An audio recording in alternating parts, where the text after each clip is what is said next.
दोस्तों आज की खेती में किसानों के बीच ज्यादा उत्पादन लेने की होड़ लगी हुई है और ऐसा करने के लिए किसान तरह तरह के रासायनिक खादों का प्रयोग करते हैं, जबकि ज्यादातर किसान ये नहीं जानते हैं कि किन रासायनिक खादों को एक साथ प्रयोग कर सकते हैं, किन्हें नहीं, किन रासायनिक खादों को एक साथ मिक्स कर सकते हैं और किन्हें नहीं। और इस जानकारी के अभाव में कई बार किसानों को फायदे की बजाय नुकसान उठाना पड़ जाता है। लेकिन आपके साथ ऐसा नहीं होने वाला है, क्योंकि इस वीडियो में हम डिटेल में चर्चा करेंगे इस बारे में। रासायनिक खादों को मिक्स करने का सही तरीका क्या है और किन रासायनिक खादों को हम एक साथ मिक्स कर सकते हैं और किन्हें नहीं।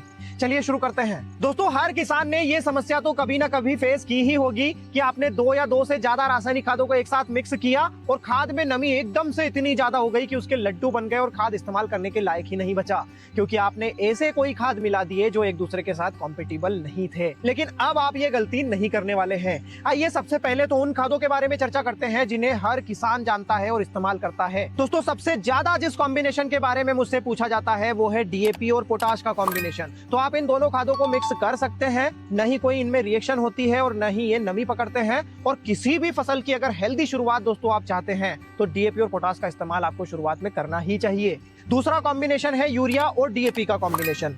तो आप यूरिया और डीएपी को भी मिक्स तो कर सकते हैं, लेकिन मेरे अनुभव के हिसाब से इन्हें मिक्स करना नहीं चाहिए, क्योंकि डीएपी में ऑलरेडी 18% नाइट्रोजन होता है और अगर अतिरिक्त नाइट्रोजन आप इसमें मिक्स करते हैं तो पौधे एक साथ इतना इस्तेमाल नहीं कर पाते हैं और ये लीच आउट होकर जमीन में नीचे चले जाता है, वेस्ट हो जाता है। दोस्तों कई बार ऐसी सिचुएशंस आती है कि यूरिया, डीएपी और पोटाश के साथ में सल्फर का इस्तेमाल भी किसान को करना पड़ता है। तो आप डीएपी और पोटाश के साथ सल्फर मिक्स करके इस्तेमाल कर सकते हैं, कोई इशू नहीं है। आप यूरिया के साथ भी सल्फर को मिक्स कर सकते हैं और आप यूरिया, डीएपी और पोटाश के साथ भी सल्फर को मिक्स करके इस्तेमाल कर सकते हैं। आपको यूरिया के साथ सिंगल सुपर फास्फेट और यूरिया के साथ मैग्नीशियम सल्फेट को मिलाकर इस्तेमाल नहीं करना चाहिए, क्योंकि ये सभी खाद नमी पकड़ने वाले हैं। इनमें कोई रिएक्शन तो नहीं होती है, लेकिन जब आप इन्हें मिक्स करते हैं तो ये नमी पकड़ लेते हैं और खाद इस्तेमाल करने लायक नहीं बचता है। दोस्तों मैग्नीशियम सल्फेट को आप पोटाश में मिक्स करके इस्तेमाल कर सकते हैं। जिंक भी बहुत जरूरी खाद है, लेकिन जिंक सल्फेट को सिंगल सुपर फास्फेट या फिर डीएपी में मिलाकर इस्तेमाल नहीं करना चाहिए, क्योंकि ये रिएक्शन कर लेते हैं।